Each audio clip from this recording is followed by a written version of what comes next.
गौरतलब है कि शारदीय नवरात्र में नवरात्रि के दूसरे दिन आज मां ब्रह्मचारिणी की पूजा की जा रही है। कल पहला नवरात्र था और उपवास रखने के उपरांत शाम के वक्त जब लोगों ने उपवास को खोला तो उस दौरान उन्होंने कट्टू के आटे की पकौड़ी और सब्जी समेत कट्टू की पुड़ियां खाई, जिससे उन्हें फूड पॉइजनिंग हो गया। आनंद फानन में उन्हें निकट के अस्पताल में ले जाया गया, जहां डॉक्टरों ने उन्हें खतरे से बाहर बताया है। लेकिन सभी मरीजों का प्राथमिक उपचार मरियम अस्पताल में चल रहा है, जहां से कुछ की तबीयत ठीक हो जाने के कारण उन्हें घर भी भेजा गया। इससे पहले भी कई ऐसी घटनाएं गाजियाबाद में हुई हैं, जहां नवरात्र के व्रत में प्रयोग में लाने वाले कुट्टू के आटे का प्रयोग करने से लोग फूड पॉइजनिंग का शिकार हुए हैं। इस बार भी ये सब दोहराया गया है। बात सिर्फ इतने से नहीं है, सवाल यहाँ ये उठता है कि आखिर बाजार में इस तरीके का सामान कहाँ से आ रहा है। बड़ा सवाल ये भी उठता है कि खाद्य विभाग इसको लेकर कितना सचेत है। अब खाद्य विभाग की टीम भी सक्रिय हो गई है, कई जगह के सैंपल भी कलेक्ट किए जा रहे हैं, लेकिन क्या अब तो 17 लोग बीमार होकर अस्पताल में भर्ती हो गए हैं। इन सब का जिम्मेदार कौन है, ये अपने आप में एक बड़ा सवाल है। बार बार होती ऐसी घटनाओं पर किस तरह से अंकुश लगे, ये भी अपने आप में एक बड़ा सवाल है। खाद्य सुरक्षा विभाग यदि समय पर सैंपल कलेक्ट कर उनकी गुणवत्ता का प्रश्न चिन्ह लगा दे तो फिर भविष्य में इस तरीके की घटना ना घटे। जी, मेरा नाम प्रदीप त्यागी है। मैं नंदग्राम में ही रहता हूँ, यहीं का निवासी हूँ। तो क्या हुआ? एक्चुअली कल फेस्टिवल था, नवरात्र का पहला फास्ट था, तो फादर मार्केट से एक शॉप है वहाँ पे, अमित जो चक्की चलाते हैं, वहाँ से कूटू का आटा लेके आए थे। तो हम लोगों ने शाम में उसके पकौड़ियाँ बनवा के खाई थी। पकौड़ी खाने के बाद तो हमें कुछ इस तरह का महसूस नहीं आया, लेकिन रात में अचानक से तबीयत खराब शुरू नहीं हुई, जैसे कि चक्कर आना, कमजोरी महसूस होना बहुत ज़्यादा हो गया। तो हमें लगा मे भी हो सकता है कि फास्ट था पूरे दिन तो शायद ग्लूकोज लेवल डाउन हुआ हो, बट ये सारी सिचुएशन धीरे धीरे कंडीशन ये सब वर्स्ट होती गई। मॉर्निंग में हालत बहुत ज़्यादा बिगड़ गई, पूरी फैमिली वालों को ये सब प्रॉब्लम हो रही थी, इंडिविजुअली नहीं था कि किसी एक को थी। फिर हम लोग इमरजेंसी में आके एडमिट हुए, तो वहाँ हम टोटल लोग 10 लोग आए थे एडमिट होने के लिए।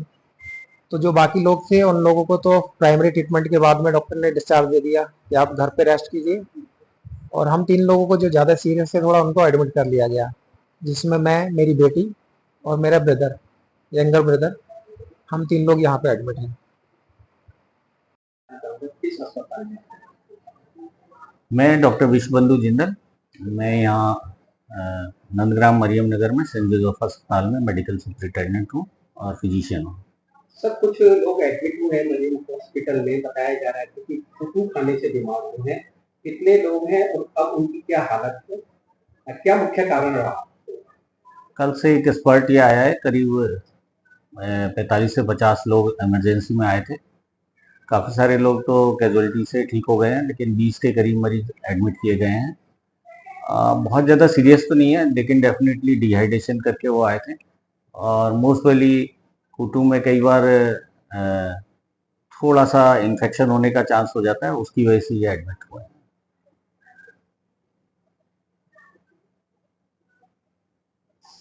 सर, फूड विभाग द्वारा अब तक कुट्टू को आटे को लेकर कितनी कार्रवाई की चुकी है? कुट्टू को लेकर के फूड विभाग गाजियाबाद द्वारा लगातार कार्रवाई की जा रही है। कल ही किराना मंडी में हम लोगों ने कार्रवाई की है, करीब 15 क्विंटल कुट्टू को सीज किया गया है।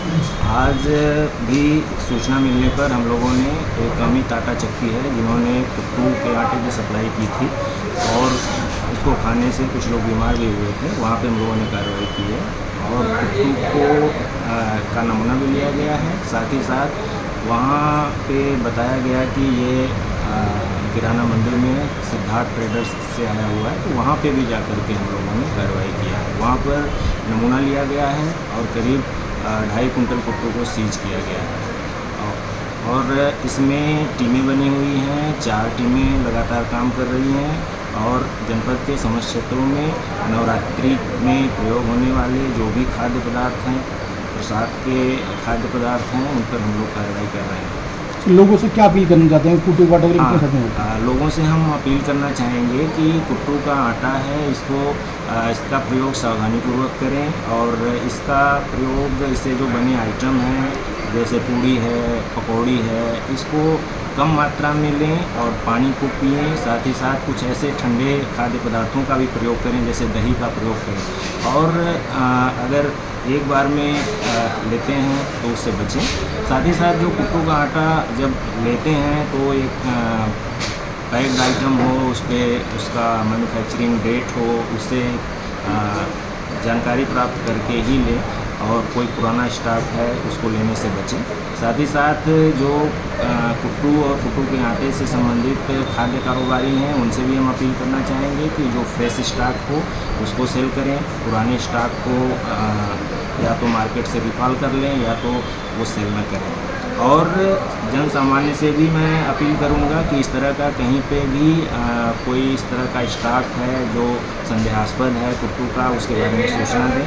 और खाद्य विभाग की जो हेल्पलाइन नंबर है 1800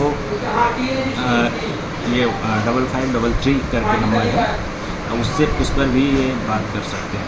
सर नंदग्राम में कल कुछ लोग बीमार हुए हैं, कितनी संख्या लोगों की है, कुछ इस बारे में जानकारी है? नंदग्राम में जो बीमार हुए हैं 17 लोगों के बीमार होने की सूचना प्राप्त हुई है और इनको स्थानीय मरियम हॉस्पिटल में भर्ती कराया गया था। सबकी हालात अब सामान्य है। उसमें करीब 10 लोगों को जो प्राथमिक जो जांच होती है उसके बाद ही छुट्टी दे दी गई थी। जो भर्ती हैं उनके भी हालात सामान्य हैं और हम लोग पूरी निगरानी रखे हुए हैं और संबंधित जो फर्म है उस पर भी हम लोगों ने कार्रवाई की है।